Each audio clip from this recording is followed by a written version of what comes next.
getting leads on easy mode. 0 to 20K real quick. That's what we do, boy. Come on, Log. You don't need as many leads as you think to get to $1 million a year. Now you need to know what good looks like. See you guys later. What kind of vibe? Look at this fool. Tell him to get to work. Not even working. Just creeping on. I know, for real. He just smiling. He just. The nice thing with building a window clean business is getting to $1 million is actually a lot simpler than you think. So we're gonna be going over what we do internally to get enough leads to get to $20,000 a month in sales. The exact channels that we use to get to $20,000 a month. With those channels, when to implement the next channel, and also the exact KPIs that we track to know if we're doing good or not. So this video is gonna be part 2 of our 4-part series that breaks down our entire model. So we had like the overview of the model, then we have phase 1, which is drive leads, phase 2, which is stack plans, and phase 3, which is build a team. Chilling? So let's go drive some leads. Let's go drive some leads, boys. Do you think that Logan he knew that this was the drive leads video? That's why he was probably getting FOMO because he wanted to be in it. Well, he was seeing if we were done yet so we can go get his drink for him. Dang. He doesn't care about the video, he just cares about the drink. Yeah.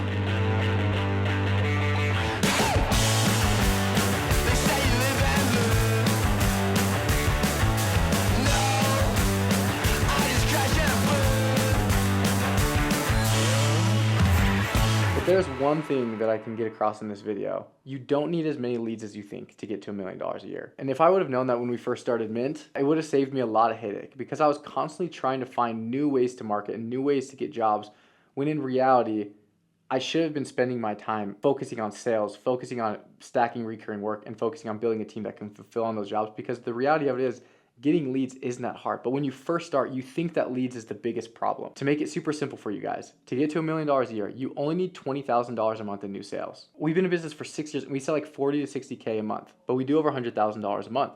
And so it's not because we're selling more, it's because we have recurring work on the back end from plans. And we'll get into that in another video. That is the thing that empowers you to not need as many leads as you think. And don't get me wrong, more leads is great. Game is like getting your business to a point where it has consistent lead flow and it doesn't take all of your time to get that lead flow. You can keep your technicians busy with still having time to build the business. Now, if you have no work, should getting leads be your #1 priority and that's where you should be spending your time? Yes. But I'm just saying, like, if you want to scale, you can't spend all your time getting work. You need to spend some of your time to get work, but you need to have more free time as well to be able to focus on sales, building your team, building your business. And so the way that I look at marketing is, how do we build a consistent marketing system that gets you $20,000 in new work on autopilot with as little of your time as possible? And so that's what we're gonna get into.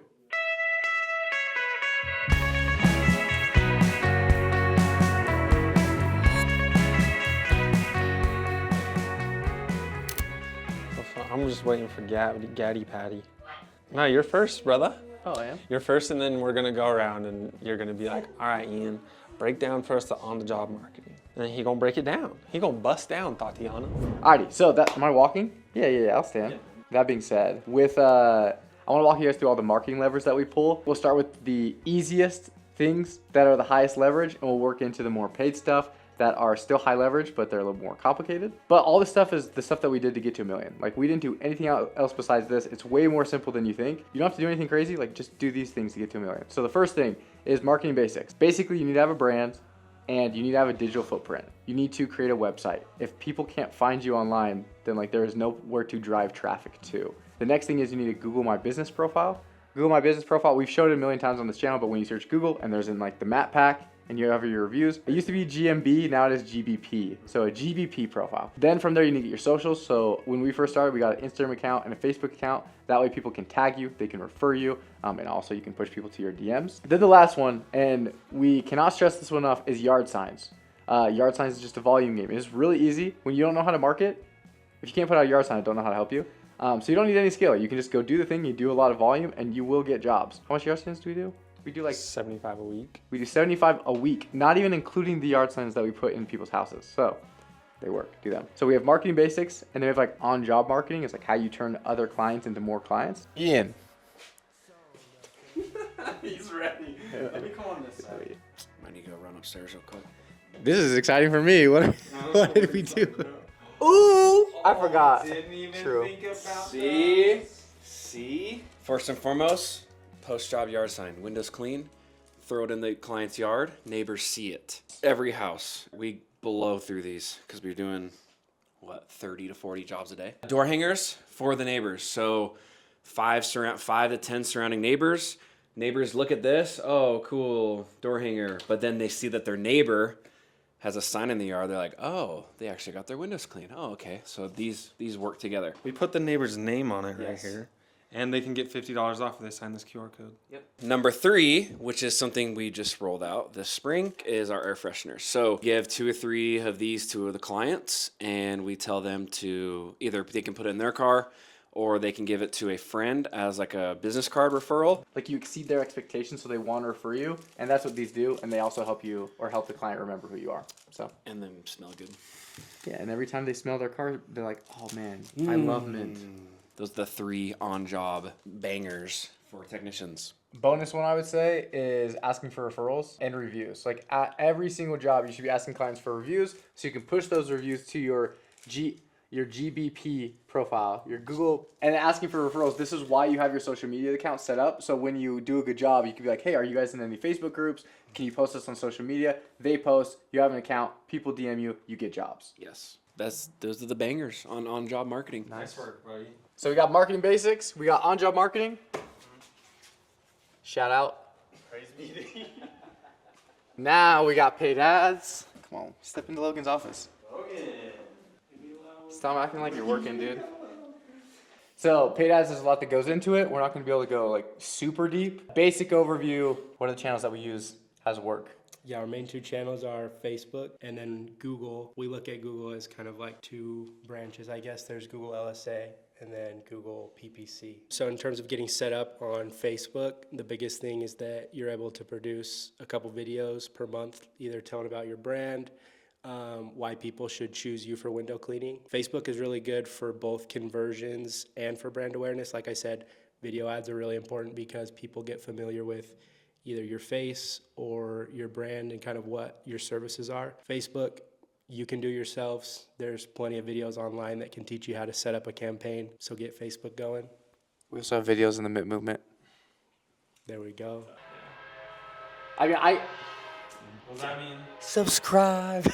Like I said with Google, there's kind of 2 branches. First, there's Google LSA and then there's PPC. What Google LSA is just people are searching for your service and then the local companies show up as options for the person to either message or call. And these are really high converting. The setup is a little bit gnarly because you have to do some verification and provide some business info. But once you're up and running, it's gold because people are just calling your business as long as you're picking up the phone. But answer your phones. Like if you're not answering your phones, there's no point in doing LSA. Like you were just going to burn cash.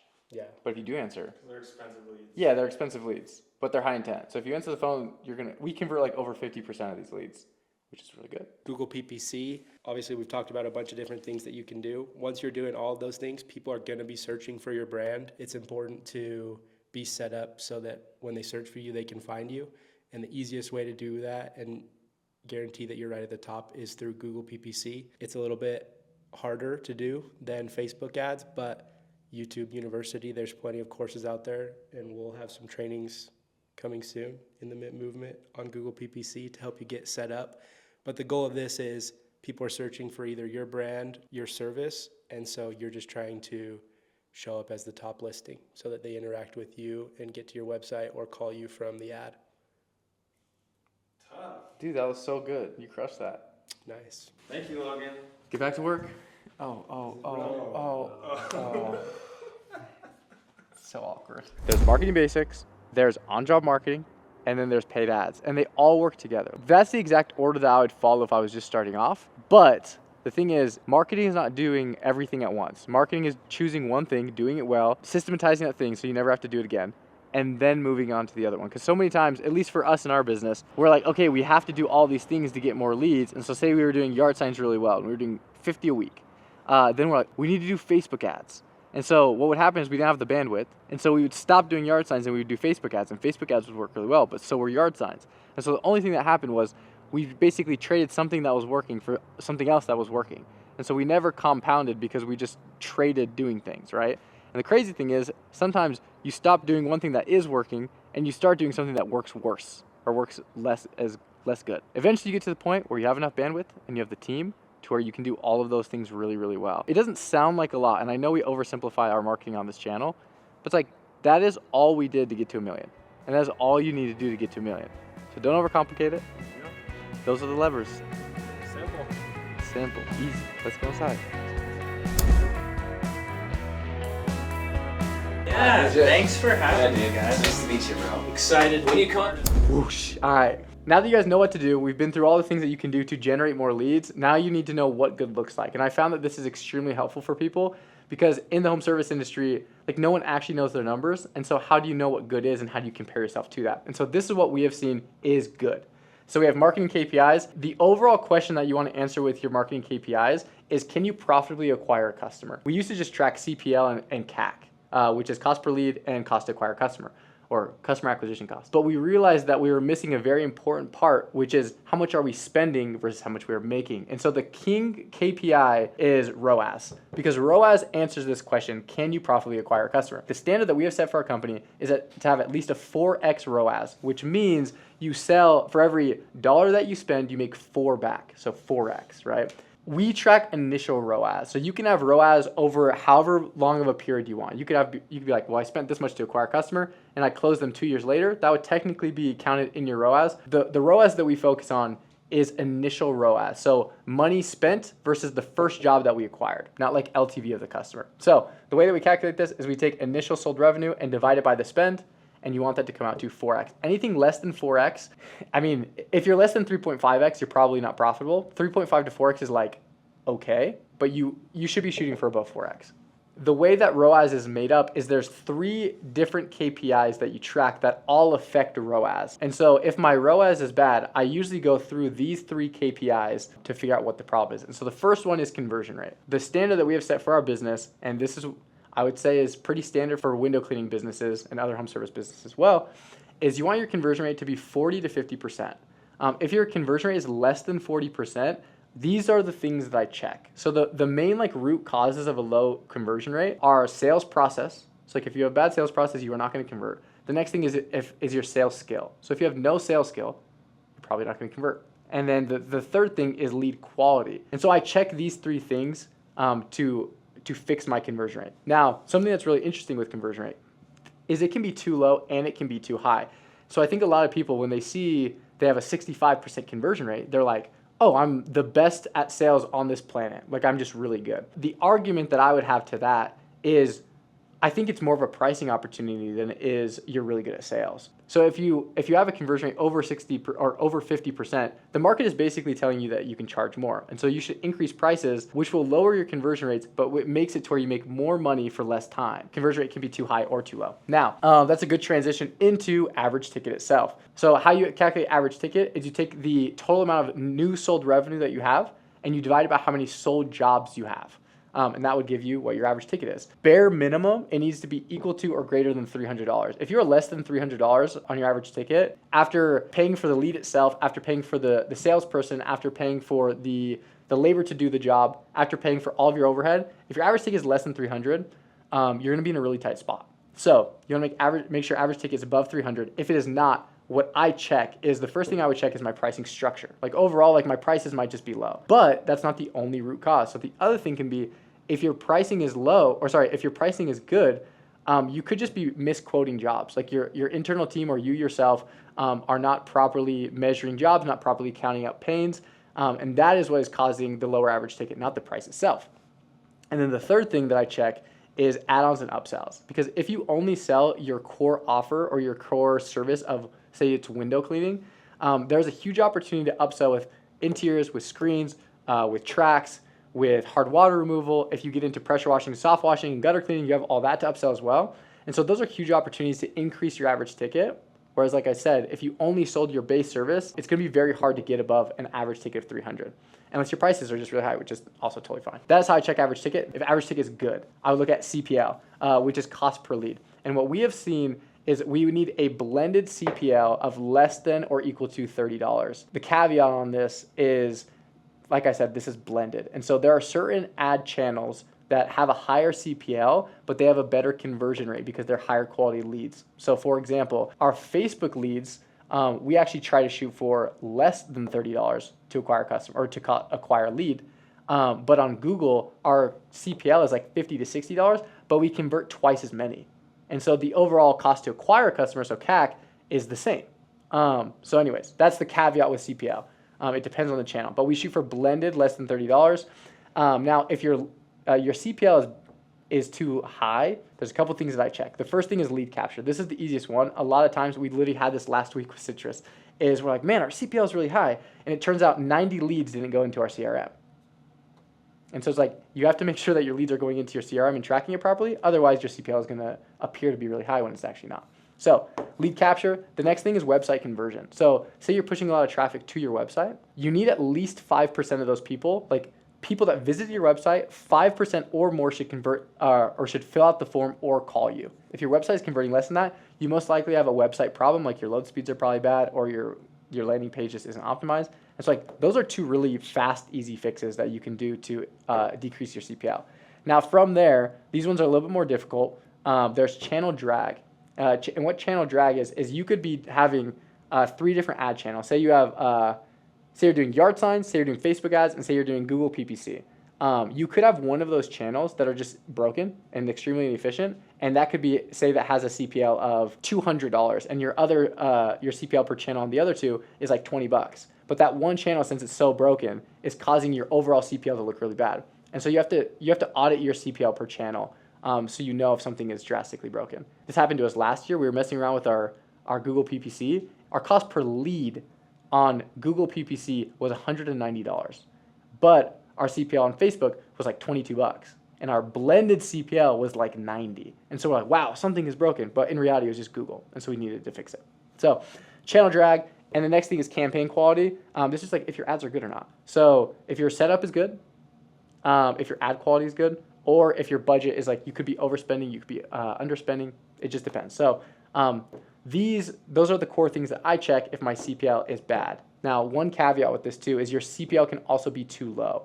So if your CPL is low, what that could cause, and this is what I talked about over here, is if your CPL is low, lead quality is most likely very low as well, and so that could drop your conversion rates. So again, CPL can be too high or too low. We usually shoot for like above $8 to $30. Overall, these are the KPIs that we use to determine, can we profitably acquire customers. It's like our ROAS needs to be 4x, our conversion rate needs to be 40 to 50%, our average ticket needs to be greater than or equal to $300, and our CPL needs to be less than or equal to $30. If everything was great, we would then just scale budget. If ROAS was bad, then I would follow these 3 in order. Like I would fix first conversion rate, then average ticket, then CPL. That is what good looks like. Like I said at the beginning, like I think in business, it's a lot easier to know where you are, but it's very hard to know where you are in comparison to what is good. And so I just want to help you guys understand, like, after being in business for 8 years, this is what we've realized on the marketing side is like, this is what good is. Or at least this is like the minimum. You can do way better than this. Like I know we have guys in the MIT movement that literally have a 10x ROAS. It's like, you can do way better than this. This is, again, just the bare minimum. So far in this video, we went over like what are the actual levers that you can pull, or the channels that you can explore for marketing. Now you know like the KPIs that you should track and what good actually looks like. And so the third thing that I realized in our business was like, okay, cool. Once I know those things, I'm like, when am I ready for a new channel? Or like, how do I know if a channel is performing well? Like the KPI could look good, but the overall performance could still be bad. And so the way that I like to explain it is, we're just going in the, should we explain it in here? Yeah, dude. Yeah, dude, let's just explain it here. That makes it easier. Ian's grinding on, check out Ian's app. Grinding on a technician app. This is why he does. Ian's the Mint Daddy. He's also the Claude Daddy.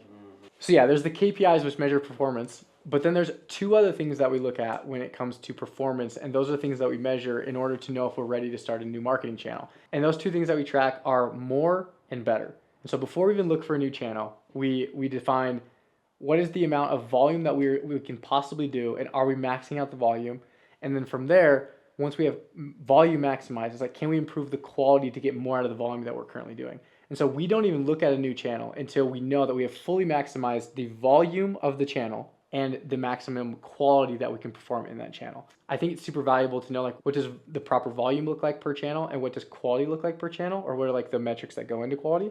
And so we actually broke this down on a call in our community, the MIT movement. I mean, usually I don't leak these, but I'll give you a little section because I think I explained it better than I can in this, of like what does the proper volume and what does the proper quality look like per channel, at least what we're doing currently in Utah. So Brenton, clip it, cut to that. We do 200 yard signs a month. So 50 a week on a consistent basis. And now you're like, well, yard signs, they're pretty basic. How do I make them better? It's like, well, you can make your design quality better. You can make the placement better. So like a lot of times you just put them in bad spots and so you don't get good traffic. And so like you make sure they're in a good spot with high traffic areas that people are actually seeing them. And then you have lead source tracking. So like you put a call tracking number on your yard signs, or you have a yard sign drop down on your website to say like, how'd you hear about us? And they can select the yard sign. So on-job marketing, from a volume perspective, what you do for on-job marketing is you have yard sign at every house, 5 around every single house. Then you should be asking for a referral at every house and a review at every house. Do it at every house, but you should be getting, like, the goal for referrals and reviews is 75% of your jobs. We don't even do that right now, but that's something that we're pushing towards. But yard signs and 5 rounds, like, there's no exception. That should happen on every house. It's like, that is what volume looks like for on-job marketing. Because the reality of it is, like, you shouldn't even touch paid ads. If you can't get referrals from your current work, you probably shouldn't try to get more work. If you can't get good reviews, you're probably not doing a good job, or your technicians aren't trained properly. And so you probably shouldn't look to get more work. You should focus on that first. I think this one will be interesting for you guys that are doing Facebook ads. Is Facebook ads, I would say from a volume perspective, there's 2 different things that you can do for volume. There's spend and there's testing new ad creative. And so what good looks like for us is we spend around $6,000 a month in paid ad or in Facebook ads or meta ads. And we're trying to get to the point where we were testing 15 new ads per month. It's like, that is what volume looks like. It's a lot, especially with the new meta update. It's like they just test a lot of ads. Now, I'm not saying you have to do 15 ads to be you don't have to spend $6K and you don't have to test 15 ads per month to be successful on meta. I'm just saying, like, if you're not doing that, you have a lot of room to grow when it comes to volume or doing more. And then when it comes to better, that's like your CPL, your hook, your offer, and your story. So like just making your actual ads convert better. So yeah, again, volume is spend and testing new creative, and then quality are these things. Google LSA. Google LSA is super simple. But it's like, well, how much can I spend? In our market, we spend $3K a month on Google LSA. And then you're probably like, well, how do I get better at Google LSA? Because they're just calling us. It's like, what you can do to be better at Google LSA is if you become the top 3 or the company with at least the top 3 amount of reviews in your market, the likelihood of people actually clicking on your ad is much higher. Because if they put you against someone that has 150 reviews and you have 10, doesn't matter if you have a 5-star and they have a 4.9, they're going to go with a 4.9 with more reviews. So if you're not answering calls, you're not responding to text messages, Google can see that and Google will not rank your ad. And so you need to make sure if you're running Google LSA, you need to be answering the phone. You need to be responding quickly. And then Google PPC, so Google pay-per-click, on a monthly basis in Utah, we spend $6K a month on Google. So, I mean, like, if you want to see the split, like, we spend $6K on Facebook, $3K on LSA, and $6K on Google. This is obviously like peak season too. So this changes when seasonality hits. We're not spending this during the winter. But we spend $6K. And from a quality perspective, Google on PPC actually gives you a Google quality score. And that goes into campaign structure, your search terms, and your quality of your keywords that you have. A good Google quality score is a 7 or higher. And so if you're lower than, say you're spending a ton on Google, but you have like a 5, like, you have a lot of room for growth on the quality side before you should even look into anything else. Again, hopefully that was valuable for you guys to see, like, what does volume and quality look like per channel for us here in Utah. Overall, once you have volume, once you have quality down, and once you've maxed out all of your marketing channels that you can do, and all the channels that we talked about in this video are what we use to get to $1 million. So like, if you're trying to get to $1 million, you don't need more than that. But once you have maxed out all of those channels, this is the hard thing with paid marketing, is you will always hit a plateau because there's only so much that you can spend in the current market or in a local market before your CPL starts to rise. And so that's like the struggle that you navigate with, or the struggle that you have to navigate. If you can continually chase more and more leads, you will have to continue to spend more and more money. And the problem with that is the more and more money you spend on more leads, the colder and colder audiences you have to reach. And those colder and colder audiences cost more and more money per lead. And so those are like the 2 problems you have to balance. Like, you have to continually spend more money and you have to continually spend more money per lead. And so there comes a point where you hit this plateau where you can't spend any more money to profitably acquire a customer. That's why phase 2 of our model is stacked plans, because you should focus initially on driving as many leads as possible, but you will hit a point where you can't profitably advertise. And that's okay. So then you have to shift your focus from how do I get more leads to how do I get more from each lead. And that is what Stack Plans is all about, is how do I increase the lifetime value of my customer? Like, how do I make more money per customer, and how do I service them on a regular basis to where I can make more and more money per lead so I don't have to get more leads.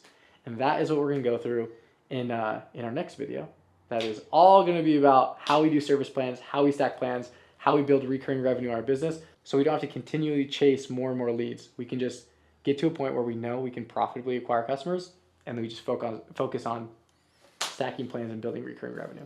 Stay tuned, that's coming next week? Yeah, that's coming next week, so that's gonna be our next video. What do you think, Ian?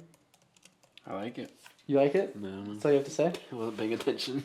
But yeah, I'm sure you nailed it. What's after that, your favorite? You're gonna be in that video? We're going to be building a team, Come on. and I'll be in that one. Were you not For most of it. were you not in this one? This video, you're not in much of it at all. I'm sorry, everybody. It's like, but stay tuned for our next 2 videos, because then Ian will Because be I'll in be it. in them. And now everyone's gonna, I'm in it for a little section. yeah, but you didn't get as much screen time, so I'm No, sorry. Yeah. This You one was, were out in the field, this one. Yeah. it's because drive leads is a little heavy. Yeah. But stack plans and build team, it's still pretty heavy, but Ian can do some heavy lifting. Look at those calves. Get the kicks. Get the kicks. Look at them kicks, too. Get the moon boots. Nice. Alright, well, make sure y'all subscribe to see all the videos we post ever. No train, dude. The train didn't even Dang it. honk its horn. All right, Alright, that's a later. wrap.